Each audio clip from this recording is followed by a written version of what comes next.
So the next question, how do I deal with feeling completely demotivated about mindfulness, about practicing mindfulness, about learning how to stay aware to what I need? This is probably the most common of all the questions that I'm asked. So you come to mindfulness practice to learn it. You then begin to set up a routine for yourself. Think about food, a new habit. It means using the word self, my self-awareness, my presence to myself. My self-confidence and my self-esteem needs my self-discipline to encourage myself to do what works best for me. Now, if you come to mindfulness because you've been struggling with using food to feed your heart, then of course it takes time to learn how to, in fact, use yourself to become present in your own heart. It's difficult to do this without a lot of community and connection with others. That's the job of Mindful Me.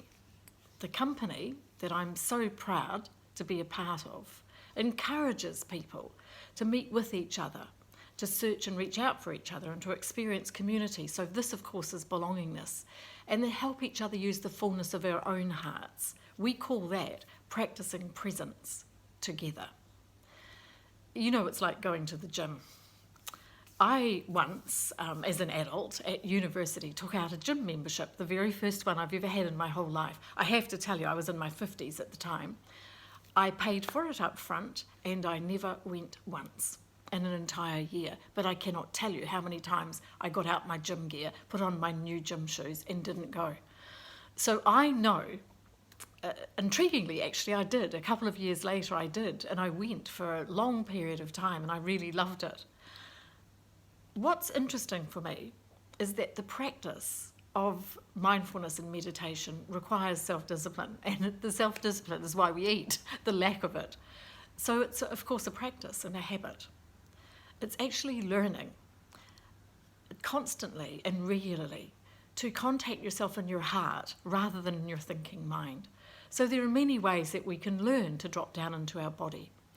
One of the key elements of mindfulness is the practice of patience, the practice of self-trust, and the practice of seeing each day as if it was a brand new day and the ability to start again.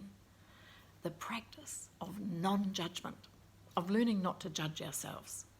You see, there's this intriguing pattern that takes place.